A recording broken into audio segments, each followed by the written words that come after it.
મહુવા તાલુકાના લોગંડી ટોલનાકે toll tax ભરવો પડતો હોય તેવા તમામ વાહનોના માલિકો, વાહન એસોસિએશનના પ્રમુખશ્રીઓ અને આમ જનતાને હાજરી આપી તેમજ ભાવનગર જિલ્લાના GJ4 સિરીઝના અને બીજા રાજ્ય કે બીજા જિલ્લામાંથી ખરીદેલ વાહન માલિકો પણ હાજરી આપવી અને ટોલ ટેક્સની લૂંટબાજી બંધ કરાવવા તમામ વાહનવાળાને સંગઠિત થવું જરૂરી છે। તારીખ 28/7/2024ના રવિવારે સાંજના 3 કલાકે સ્થળ આરામ ગૃહ સાવરકુંડલા રોડે અગત્યની મીટિંગ રાખેલ છે।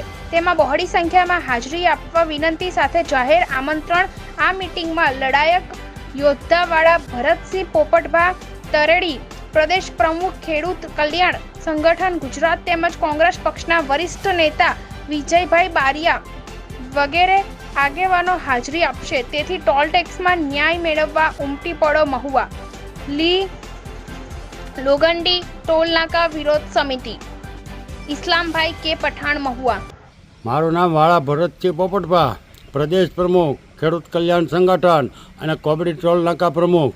અત્યારે જે ટોલનાકા ઉપર લૂંટબાજી શરૂ થઈ છે અને વાહન માલિકોને મોટો જબર ટોલ ટેક્સ ભરવો પડે છે। એમાં જે લોંગડી ટોલ ટેક્સ હમણાં શરૂ થયો થોડા દિવસ પહેલાં, એમાં તો ગુજરાતમાં સૌથી વધારે મોંઘામાં મોંઘો ટોલ છે। એટલે એ ભાવનગર જિલ્લા અને મહુવા તાલુકાના વાહન ચાલકોને ખૂબ મોટી નુકસાની જાય છે અને ટોલ ભરવો પડે છે। એટલે એના અનુસંધાનમાં અમે આવતીકાલે રવિવારે 3:30 વાગે મહુવા આરામગૃહમાં તારીખ 28/7/2024 અને રવિવારે 3:30 કલાકે આરામગૃહમાં એક આયોજનની મિટિંગ રાખેલી છે। એમાં મહુવા તાલુકાના તમામ વાહન માલિકો એસોસિએશનના પ્રમુખશ્રીઓ, તમામ વાહનોના એસોસિએશનના પ્રમુખશ્રીઓ અને એસોસિએશનના જે હોદ્દેદારો હોય એઓને ફરજિયાત હાજરી આપી। એમાં રાજકીય, સામાજિક અને ખેડૂત આગેવાનો પણ હાજરી આપી અને આપશે એવી અમને આશા છે। એટલે તમે મોટી સંખ્યામાં કાલ રવિવારે 3:30 વાગે આવો। એટલે આવનારા દિવસોમાં આપણે 1 તારીખે જે આંદોલન કરવું છે 1/8/2024ના રોજ, એના અનુસંધાનમાં આપણે એક અગત્યની મિટિંગ કાલે બોલાવી છે અને આપણે સર્વાનુમતે નક્કી કરવાનું છે।